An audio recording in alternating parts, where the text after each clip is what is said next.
Hello, and welcome to VOW, Voices of Wisdom, the show that might not be for everybody, but everybody needs to watch this show. Today, we're going to give you an update about Pyrrhus Concer, and I have my esteemed guest, Dr. Georgette Grier-Key. How are you today? I'm fine. Thank you for having me. You know, when I was preparing for this show, I was going in a direction talking about what has occurred in this community and in this country. And some words came to me. I'm just going to read this and we're going to talk about more update about Pierce Concert. But right now, I'm going to just share a few things. These few words came to me: celebration, reformation, and transformation.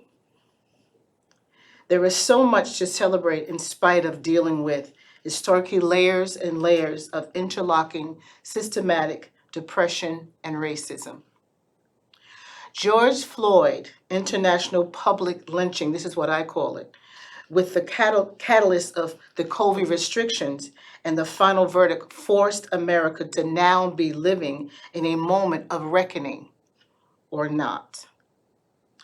This moment of truth has obviously also caused a massive fear mongering backlash. But on a positive note, some are calling it guilt grants or philanthropy, but which is all great and welcoming. I just heard a very interesting statement regarding philanthropy. The question is not necessarily what philanthropists are willing to give, but what they are willing to give up, which I thought was very interesting. We must also now interrogate the systems and leadership and move to the concrete work of reconciliation. And with that note, we're going to talk about Pierce Concert. So we're talking about the concrete reconciliation, meaning in this incident, how Pierce Concert's homestead got torn down. So we have to also think about the local government. We are grateful and thankful that the town um, purchased the property back for us, and we have struggled, though, to reinstate his house. And we also were looking to do a visitor center, which has been a challenge since 2013. And we have to say that the village is basically responsible for righting this wrong. And we must stop isolating from the reality of the phenomenal legacy of Pierce Concert. So, with that, Georgette, what can we talk about regarding what's happening now in this world, in this Pierce Concert legacy and challenge and saga that we've been dealing with since 2013? Well, thank you for that very significant opening. And what came to my mind is when you said backlash. And I think anytime in our country's history, we can look at the timeline and see that whenever there was any great stride, there was a backlash. So going as early as 1866, when we start to see the first civil rights bill, there is a 100-year backlash against that bill, and it's not until 1964, 65, and 68 that we get the civil rights bill with Martin Luther King and a lot of the other civil rights activists that have been fighting for it for a century.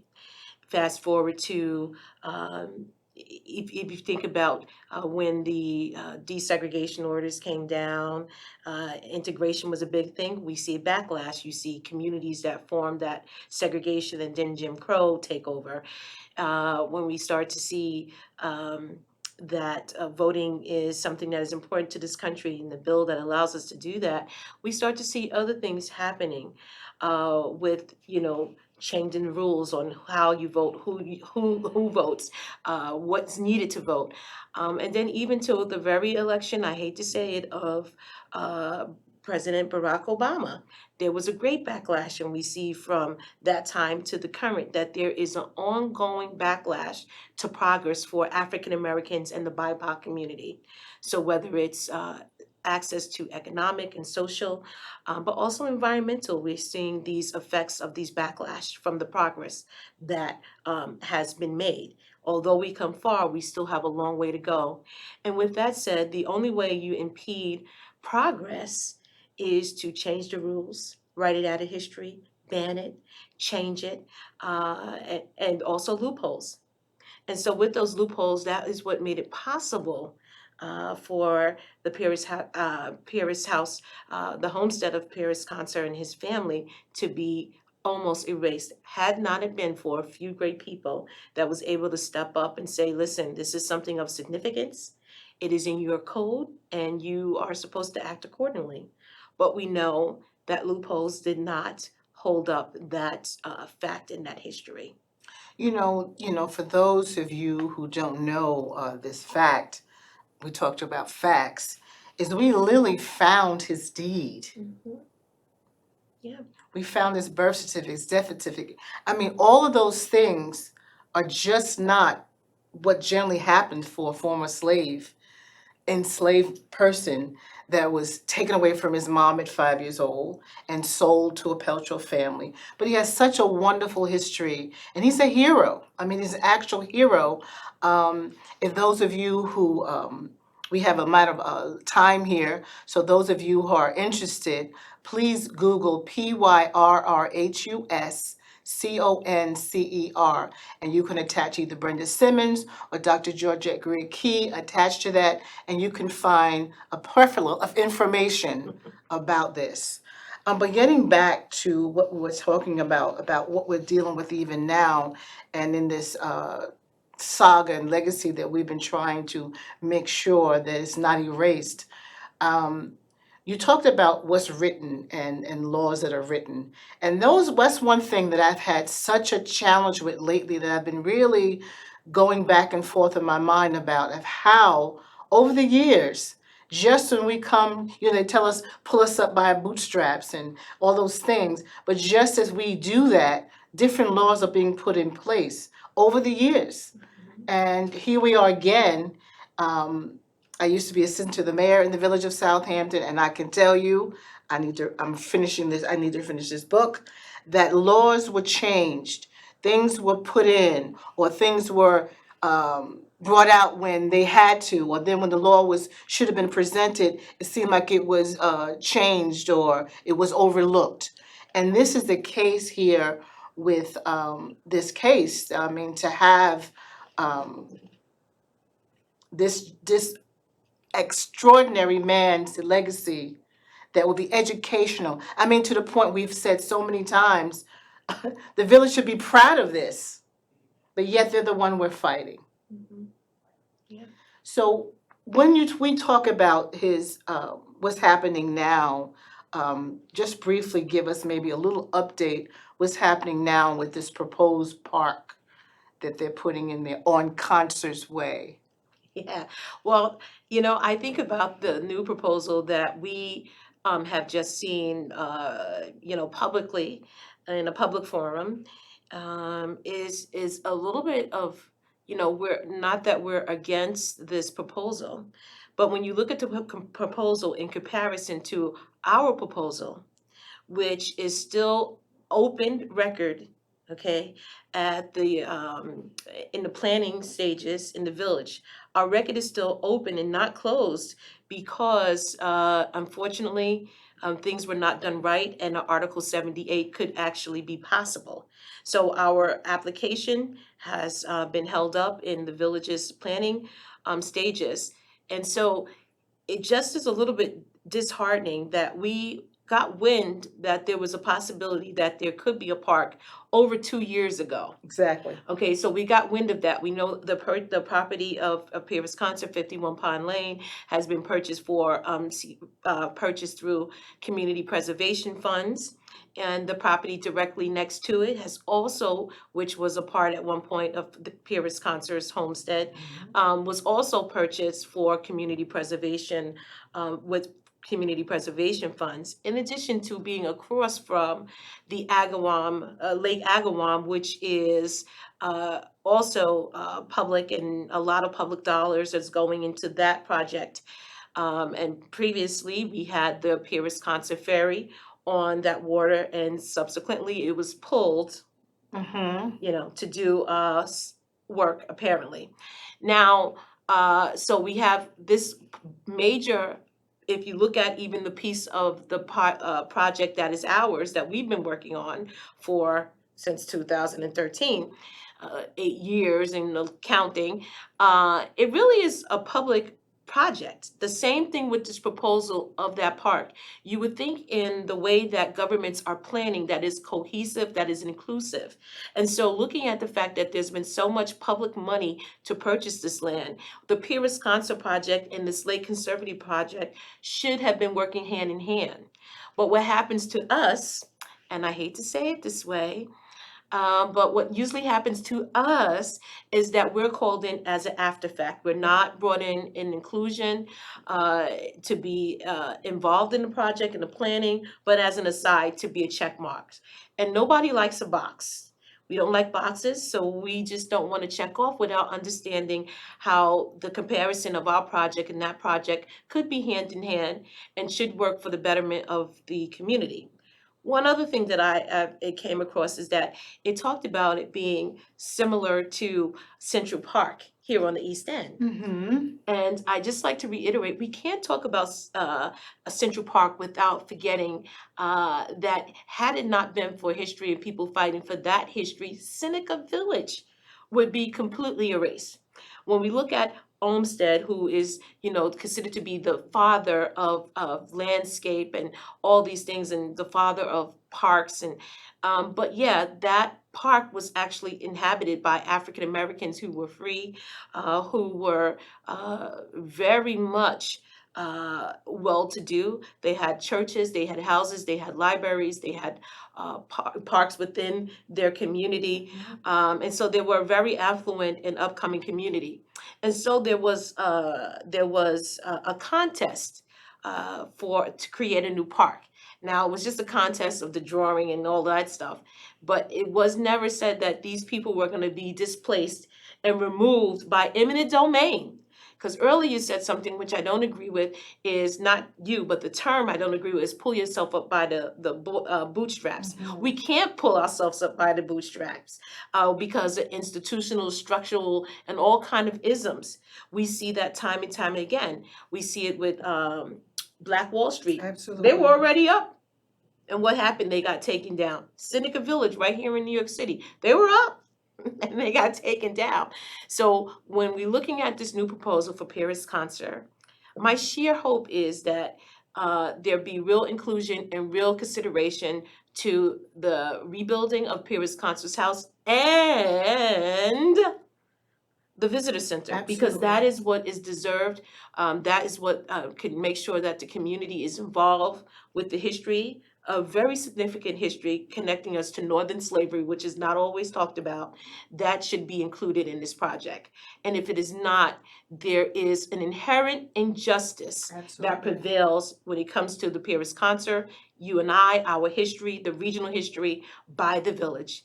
And time is up. We must change our direction and do what is right for the greater good, and the people who deserve to learn and hear and actually put their feet on a space of someone of this magnitude that is significant to us here. Absolutely. And the thing that really challenges me as well is the where his property is located. And we have, we're going to go there today. We're going to go there today. The Lake Agawam Conservancy group have all their houses around Lake Agawam, where Pyrrhus Concer, as an entrepreneur at that time, had his ferry taxi business.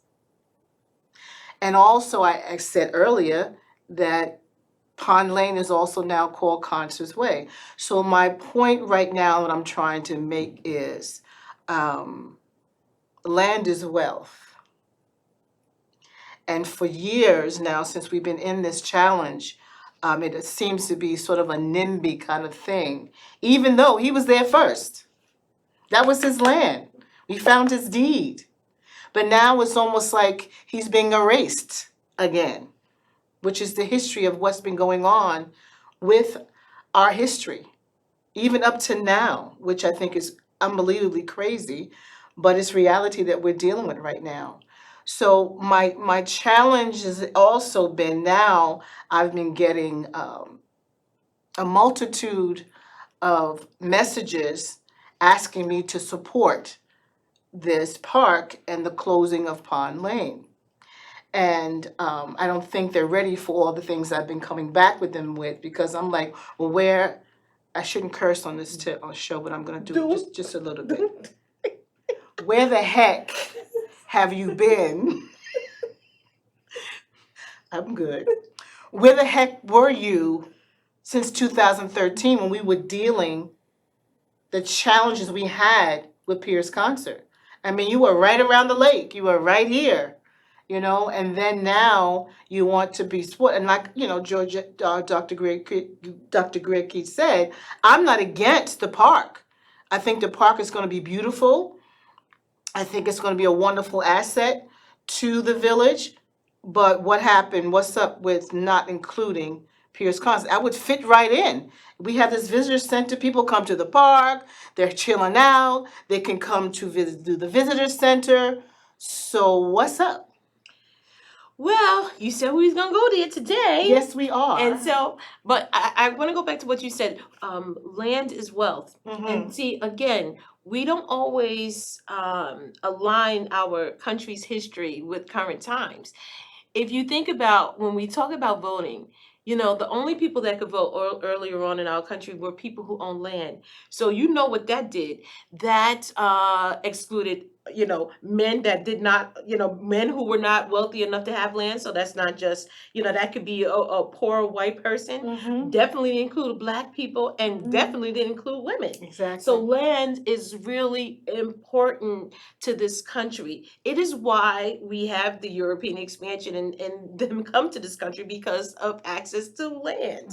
And so to see that Pyrrhus Concer's grandparents owned this land at that time is significant to the history. And so why are we having a hard time with putting this project forward? It should be a no-brainer. It should be something that, first of all, it is a public project. Let us not forget, public dollars is making this possible. But yet the processes in place negate the public from actually really getting what they deserve, and inclusion in the overall picture. And so I just, for the life of me, I cannot understand how a public project of this magnitude will be exclusionary to a certain people. The other thing in this country, whether it's political, wherever it is, there's always a few 1% that makes the decision for the rest of us. And that's how it's felt with this project, that there's been a 1% or a very small whisper into the village about opposition of this project that does not outweigh the positive and supportive element of people who live in the village, experts from the state, experts from the field of archaeology, from preservation, and the likes, that support this project overwhelmingly, even from the National Trust with Brent Legs. There's been so much positive support that we're letting the small whisper, the small 1%, dictate how things run in the village. And we have to stop that, because it's 2023. About to be 2024, and we're still in this narrow mindset that we all can't just get along, and that has to change. And also, again, I have to say my experience as assistant to the mayor in the village of Southampton for 11 years, I saw how money ruled in the village, and it still does. And, I'm not going to give a specific example right this moment, but I witnessed, that power of money coming in, actually threatening the mayor and the board of trustees. I won't get into details of it, but I'm just telling you, I witnessed these things. And I believe this is the same kind of thing that's going on now We have the Lake Agawam Conservancy that's really putting forth this. And then I've also had an issue, I'm going there today. I've also had an issue with this gentleman who is saying that he has, for years now, found a solution to clean up Lake Agawam. I mean, to this day, I wonder how much money have he gotten? And he's now still being paid by this conservatives group something about how to clean up the Agawam Lake. And that's my challenge as well, because I just believe that there's something behind all of this. I'll just say it that way.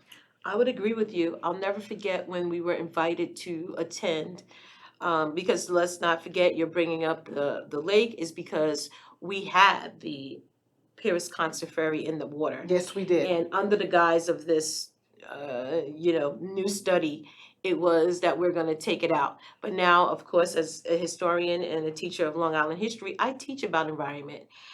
So I know about the many fish kills and different things that happen in our body of water. One of the things that is not positive for a body of water is to be stagnant. Mhm. And so with that, the Pyrrhus Concer ferry was actually helping out the lake because the body of water is no longer stagnated as long as this boat was going back and forth. And then I remember them saying something about, oh, if somebody, touches it, they'll die immediately or something weird like that. But then there was a meeting concerning the Lake Conservancy, and it was all DEC, all the big wigs from the state, locally from Stony Brook, and we were at this meeting. Of course, we were the only African Americans in the meeting. That one meeting, we raised our hand and answered a question, and we were never invited back again. Never. So this talks about the exclusion of this whole project of public money that is being used in public dollars to restore this area, which we rightfully have a place there in that story and to be in that place and to be a part of the planning, which we have not.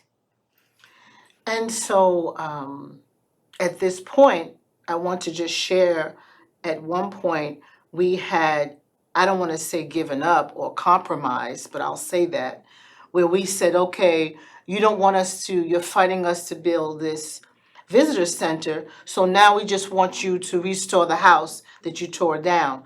But with this project coming up, which the plans look so much similar to the ones we were turned down for, we said, let's go back to our original plan. Yeah.